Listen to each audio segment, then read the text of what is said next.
I bet the New England Patriots are right now like, "This is our opportunity. Terry McLaurin wants a trade." So you're telling me there's a chance? Yeah! Commander's like, "No! What's cool? What's going on now? I hope you guys have an amazing day." We have the Washington Commanders at number 16 right in the middle of the NFL, and you're saying to yourself, "We have one of the best young quarterbacks in the NFL. What are you talking about? Great coaching staff, good GM. We finally feel good about the ownership." It is a good team. However, there's some good things and some bad things we're going to go over and why I have them in the middle of the NFL. Let's start with the offensive line. And the tackle room looks so much better than it did last season. I ranked this tackle room at number 6, whereas last season could have been 26 or worse. You got Laramie Tunsil coming in here.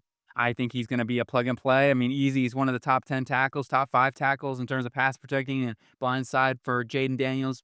2 thumbs up. Got to give that one. Maybe 3. I don't know. I can't do that, but you got Josh Connolly Jr. They weren't done though, right? They had Josh Connolly in the draft, my number 1 tackle. And yes, you have the question mark, can he transition to the right tackle position?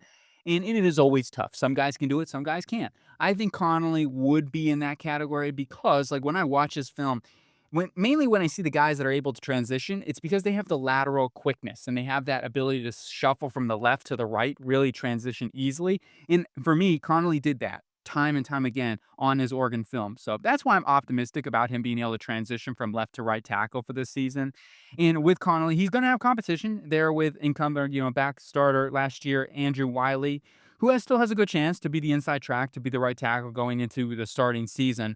I would like this combination, though. I think Wiley move him inside the guard and then Connolly at right tackle. That to me is their best combination with Sam Cosmi being injured. And you say, well, the guard position ranked at 32nd. It's because of that injury. Okay. Sam Cosmi likely out for a good chunk of the season, going to miss at least half of the year.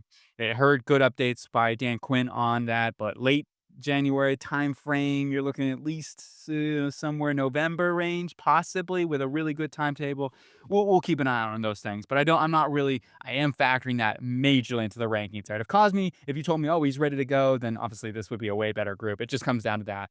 You're gonna have competition though between Nick Allegretti, Brandon Coleman, and for a starting spot at that left guard position. I think Dieter is likely they're going to be the backup center for this football team, and then guys like Bobby Hart can be competing in there with his. He can play a little swing tackle too for them, but Chris Paul, Goods Jones, those are guys I think will have a good chance to be competition for this football team. But the interior depth is just overall, it's a little questionable. Without Sam Cosmi, it definitely hurts. The tackle position, who ends up making the roster? I think Trent Scott works as the main swing tackle, I guess, besides Andrew Wiley or Josh Connolly, how you want to factor that, depending on where they end up playing, of course. But I would say Scott Phillips has a good chance to make the roster with Sorrell. So Phillips and Sorrell, maybe if they only want to keep 4, technically 5 tackles, like I mentioned with Wiley and Conley, however they end up dispersing. But Phillips and Sorrell, maybe only one of those guys end up making the roster. Center position, I rank at number 13. Tyler Biadasz, really, really good for them last year. And at least they have their tackle position and a good center to help out those guards. So it does help out the weaknesses a little bit here. And they run gap pretty heavy too on their offense. And they were actually one of the most effective zone runners. They should even be better this year with Tunsil and Connolly. Then you go to the receiving position here, which I rank 11th. And I know Commander fans, please, Adam Peters, get the deal done. Strike a comp, whatever you got to do. Give him the works. Give him 40 million if you have to. We'll see whether it ends up working. I do think they'll sign a deal. I'd be shocked if they end up trading Terry McLaurin. And somebody would have to come to the table that is an offer they can't refuse, is what I'm guessing. But McLaurin, I think he's going to be back. He'll get a contract or some sort of bonus, et cetera, et cetera. He is the number 1 wide receiver in the NFL, easily superstar rating for me. 78 rating for Deebo Samuel. He's a little bit of a gadget guy. He's not a full, complete receiver, but he's going to be a good weapon for this offense, especially complementing Scary Terry. You got Noah Brown, who's been a solid veteran throughout his career. It seems like wherever he goes now, too, for these young quarterbacks, he's able to develop them. So I like that. Those figure to be your 3 starting at the beginning of the season. And then you get some young guys to watch out for. Jalen Lane, I've heard nothing but great things about him so far. Get some deep speed in the offense. Luke McCaffrey, want to see what he can do into year number 2. And then you got some veterans out here like Osborne, Gallup, and more. I'd suspect one of those guys makes the roster. So however they want to do that, maybe one of those, maybe 2, possibly. I think 1 though. I think McCaffrey and Lane are pretty much safe. And then you got some UDFAs to watch out for, like Ja'Cory Brooks. Maybe he ends up making the roster. I think he's more of a practice squad candidate. Same thing like Allen, Jones, Martin, Stretchen. Definitely practice squad candidates for this team. As long as McLaurin's here, it should be pretty good. I rank it 11, as like I said. And then we go on to the tight end room. Another position I'm not worried about. While it's not an elite room, you got the ageless wonder, Zach Ertz. He's been really good throughout his career, and he continues to be. So he'll be that veteran in the room. And then you got John Bates, that in blocking machine. And then you got Ben Sanat, the young developer there. Hopefully, we will see more of Sanat. I liked him a lot coming out of Kansas State. Just got to show it. And then besides that, if they want to keep a fourth tight end, you have some competition. Whether they want to go a veteran route like Cager or more youth, that'll be something to watch out for here. So I'm not like, again, I'm not really worried about it. Maybe they just keep three tight ends too in the scheme and the offense. Going on to the running back room, I rank it at 26th.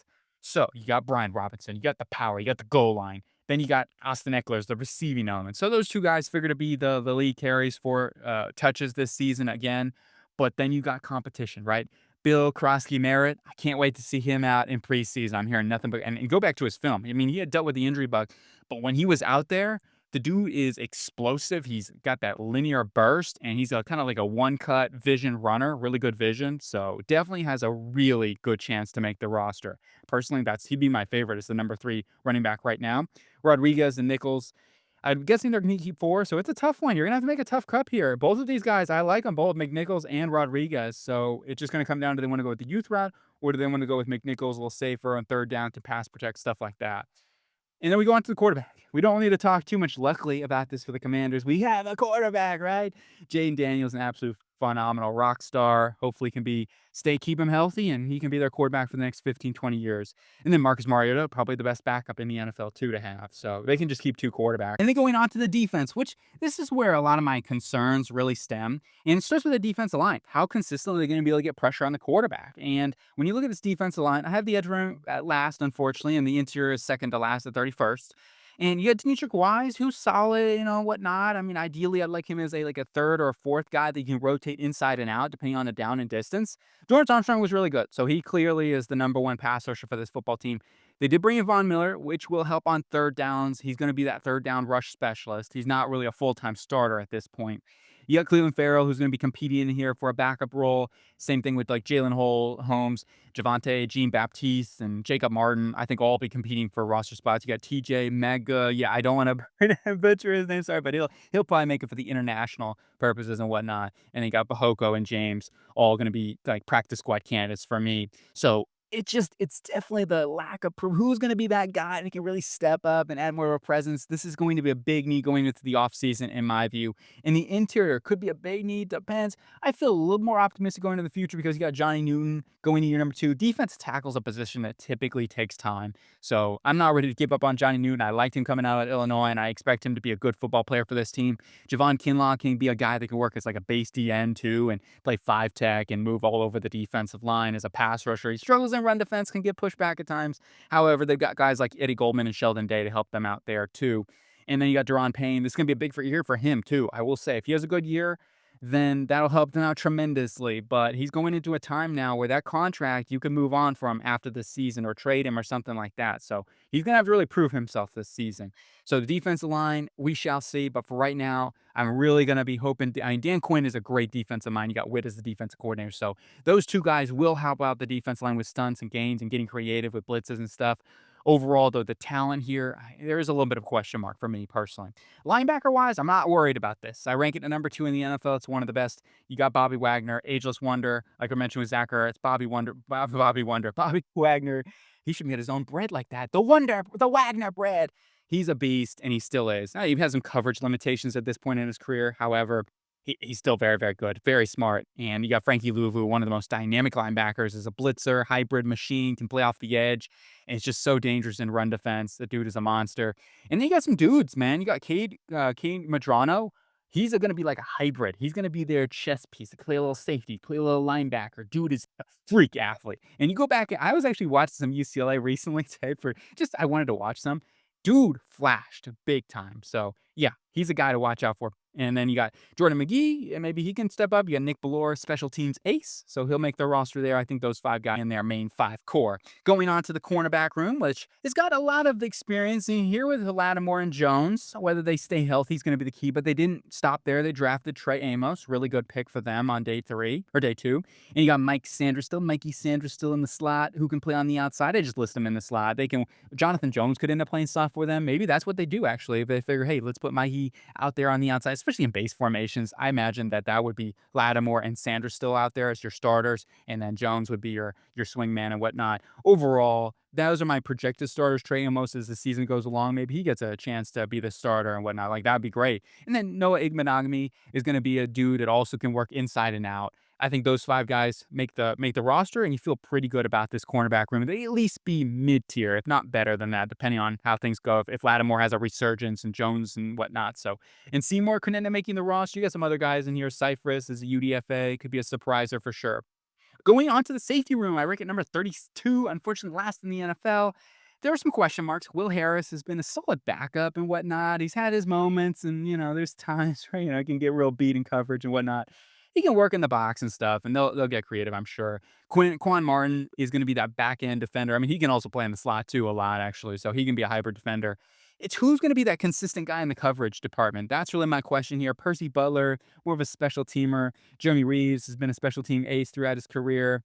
Maybe they're trying to work Butler. He did take a bit of a pay cut on the extension to help out and whatnot. So maybe they're trying to mold him into the long-term special teams ace for this football team. I guess that's probably what they're going to do. And then you got guys like Hampton, Owens. Those are more your safety hybrid linebacker chess pieces once again in Dan Quinn's defense that utilizes that. So we'll see how it all works out. I just am a little worried right now in terms of who's going to be your main coverage guys in the back end. And then with the coaching staff, I have them ranking 12. It's a really good coaching staff. You could sell me on this being higher. I'm definitely above average. Cliff Kingsbury is the OC. Joe Witt Jr. is the defensive coordinator. Overall, like the amount of discipline that this team had in his first season together was just so impressive. So not much else to say about this coaching staff other than they're very good, and hopefully they can repeat that success going to year number 2. And for my record prediction, I have them going, drum roll, 9-8. So winning record, but unfortunately just missing the playoffs here. Tough division. I think the Cowboys will be. I know you're like, oh no, not the Cowgirls. You have the Cowgirls above the Commanders? Are you crazy? I stopped watching the video a long time ago. Fair enough, but any which way. Let me know what you think, agree or disagree, and I hope you guys have a really cool day.